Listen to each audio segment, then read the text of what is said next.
join us today.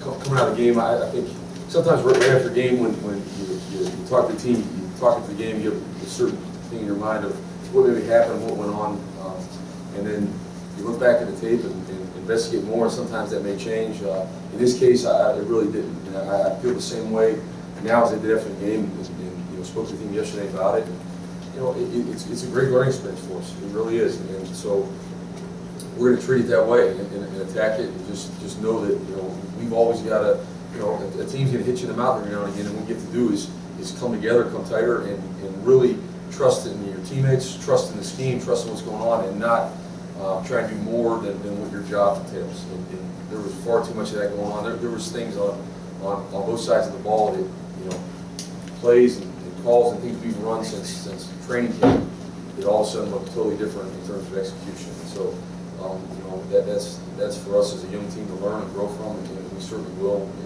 We're very honest and matter of fact with our guys about that. And so that's really the message going into this week, and I'm looking forward for our guys to getting on the practice field again today and just bouncing back from a loss. And that's part of college football. That's part of what you have to go through. It's part of our learning experience together. So we'll certainly attack that head on and do a great job of that. One of the things. Terp Talk is brought to you by Viner Consulting, your source for point-of-sale systems that give you business control and manage your inventory. Hardware, software, training, and support from NCR and Revel Systems. Call Viner Consulting at 301-251-2900 or visit us at oneviner.com. We spoke about the game that occurred in the game was the hit Isaiah Davis had late on the kicker. I addressed it after the game, and just to update you on that, I have suspended Isaiah for the Minnesota game. He will not play. Isaiah is a starter on 3 or 4 phases of our special teams, and he will not participate in this game. I just feel it's very important. I guess I want to make a point of Isaiah is a great young man. He's a great member of our team. We love him. He made a very bad decision, and I think we are a work in progress in terms of learning what our team is about, what our culture is about. I spent a lot of time talking to our guys and trying to educate them on respecting the game we play, respecting our team, and being accountable to one another. And that really violates all of those things. It's not a matter of a targeting penalty or aggressive penalties in a game. I can understand. There's things that happen fast in a football game where it's sometimes hard to avoid, and so we're certainly not going to be in the business of suspending guys based on penalties in a game. This to me is different. That was just something. There's no room for that in the great game of college football that we all get to be a part of. And I think I want to make it very clear to him and our team. And this is a teachable moment. We're going to take advantage of a teachable moment to teach our guys the right way.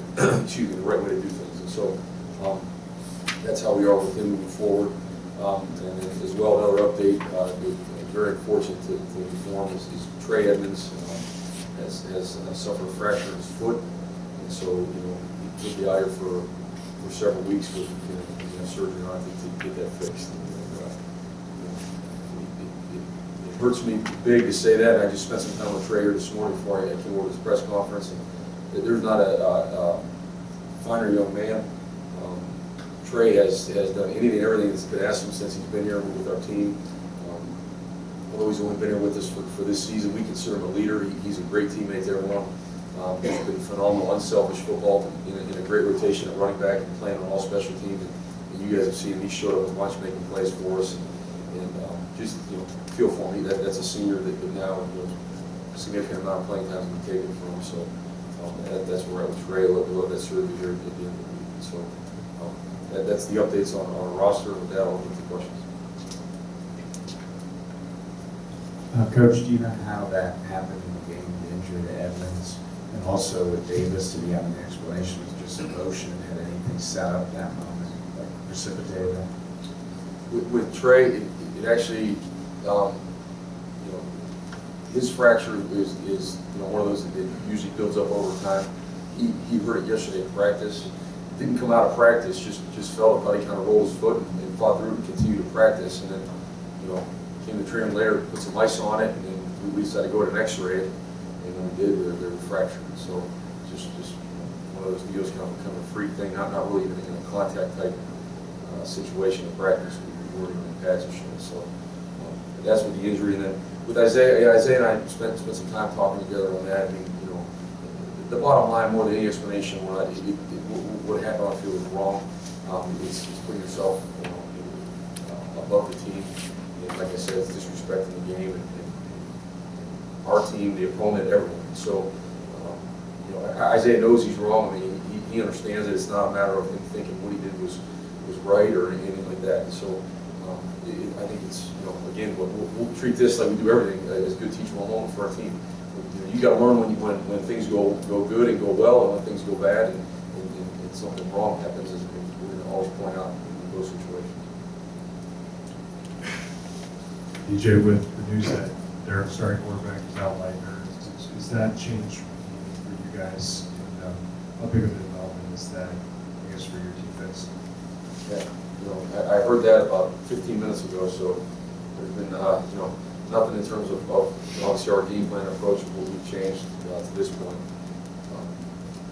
Yeah, I don't know that I can, you know, watching the game tape and all that, I didn't notice anything significant that happened to the quarterback to have him out or anything, so I'm not, I don't know if they released exactly why or what happened. I did obviously hear a little bit ago that he's out. So, you know, it's unfortunately part of our game, part of the game of football that there's injuries. There's injuries every team, every year, and what you have to do is, you know, man down, man up. I'm sure they have the same approach there. They're an extremely well-coached team. Tracy does an unbelievable job, and so, you know, I know that the next guy will step up, and I'm sure be able to function and operate within their scheme and their system, because what they do is really good. So we're going to compare the same way. Obviously, you know, try to look at what could be different or what's different about the next guy up. But you know, we know we got a really good team, and a big shout out to us this weekend. Coach, you talk about teachable moments, biggest lessons learned from last Saturday against Penn State moving forward defensively, and then with Minnesota, they I think averaging under 20 points a game in Big Ten play. What sort of things offensively did they do concern you? You know, just coming out of the game, the biggest thing to me is learning to always just trust your teammates, trust what's going on. You know, the first drive of the game, we credit to them, they hit us on a couple plays. We made some just silly mistakes, and they made us pay for it. They hit us on it, but as opposed to just, all right, like, you know, come together. Let's go play our scheme. It was like all of a sudden, then guys started feeling they had to make up for another guy, and we got all out of whack. And it was, you know, it was one of those things. I mean, you're seeing a full side, and you're trying to get them together on it, and I think that's, you know, we got to learn from it as a young team, or it's definitely a young program altogether. You know, yeah, I mean, that's going to happen. You're playing some good teams. So that back is as good as anyone we're going to face. Okay, they hit us on a couple plays. They scored. Let's come together and really focus on doing our job within the scheme of the defense, and not trying to do something different. So, you know, and I think overall, really, the effort. You know, we got to play. We didn't play at our effort level in this past game. You watched this far this season. There's 4 games where I feel like you see a team playing really hard out there in the field. I think every game we even got a little better, played a little bit harder. That's something we emphasized, talked about a bunch. And in that game, it wasn't the same effort level. And effort overcomes and makes up for mistakes too. And we didn't give ourselves that opportunity. Minnesota's a very balanced offense. They if you know, they're averaging just over 200 yards of passing and rushing per game. I think, you know, they run the ball extremely well. They have, you know, 2 tailbacks that run the ball hard. But, you know, you see them breaking a lot of tackles. And you know, they run a pistol scheme, and they present some problems and issues for a defense. So, you know, obviously we got to make sure we're sure on that and stopping the run. And then, you know, they do a good job of play action passes and vertical routes downfield. So I think, you know, they're a talented team, a really good offense. And you know, I know last week they struggled a little bit, but you know, you look at it when you're watching play after play and all season long, they're productive. And like I said, they break a bunch of tackles, run the ball, do a really good job. DJ, you said a couple times this season, looking at the team like the Central Florida game, you could see in their eyes there was no panic. Did you see anything different Saturday, either before the game or right when the game started? And also, just looking forward, do you see a different urgency in practice coming off the loss than coming off the win? Yeah, you know, we had great Monday practice, yesterday Monday night practice. I mean, it was awesome. I can talk about it afterwards. It was You know, they responded the way you hope they would and we think they would. We have a team full of guys I think really care deeply about what goes on, about one another. They want to do well, and so yeah, our response to adversity in this game was not what it had been earlier in the year, for sure. You know, and some of those things then like snowball and self-feed themselves, and so that's what we hit. And you know, but the great part is we have a group of guys I think that recognize that, understand that, and are very coachable. You know, so we had, you know, we pointed out specific examples and talked at length about it yesterday, and then went out and had a great practice, and I think they understand where we're at. So it's all about how you bounce back, how you respond, and that's life. You know, and so yeah, we just got hit in the mouth. You know, I'm looking forward to go back out and start swinging and see how we respond. Coach, straight up, how's Perry Hills? Obviously, he didn't finish the game. Is his shoulder better? Do you expect him to play? Do you hope he's going to play? What's his status? And will Tyrell play for you guys? Right. You know, Perry's day to day right now, and he'll remain that way all week. I mean, that's a decision that we'll gather as much information as possible. You know, all the way up to the time. You know, Perry, and again, I said this before, I really mean this. I don't know if there's a tougher guy out there than Perry is. You know, he's just that type of guy. In so many ways he shows it, especially now with an injury. And Perry was fighting like crazy and almost angry, wanted to get back in that game. And I made a decision, I don't think it was in his best interest as a person to go back in there in that game, and as well as us as a team. So that was my call on that. I just, you know, he wasn't equipped to go do it. He took a significant hit again on the shoulder. And so, you know, we'll just see. It's day to day. I mean, you know, I'm sure, you know, Perry would, if we had a game here in an hour, Perry would be ready to go out there and play. He really would. Fortunately, we have a couple days till the game, so that gives us time to make the best decision for him, for our team, and everyone. Just following up on Perry, I know you can't, at this stage of his career and with his mentality, teach him how to play differently, or you want him to Well, play. we're trying. But having said that, with the problems we've had protecting him, he hasn't gotten hurt as much on protection as when trying to make plays. But a combination of the two, is there a concern that, you know, the way he plays and with the line not protecting him, something has to change. You know, whether it's, you know, I'm sure in your mind, better protection and plays differently, but at this stage, is better protection more realistic than playing different? Yeah, and we're going to continue to coach him on. I mean, he's just such a competitor, which is a great thing. Yes, the number one attribute in a football player, anyone, any position, I'd say, he made a competitor. Competitors find a way to get the job done. He's the ultimate competitor. He's a great, champion wrestler in high school. That's the type of kid he is, and so we spent a lot of time talking about that. We're going to continue you don't have to prove how tough you are every down. Part of his game is running the ball. Part of our offense is running the ball. So that's not going to change. What you can avoid because you can step out of bounds instead of trying to grab 2 more yards and lower your shoulder. Yeah, you can slide and get down as opposed to getting 1 more yard and taking a hit. And there's ways to get better at that.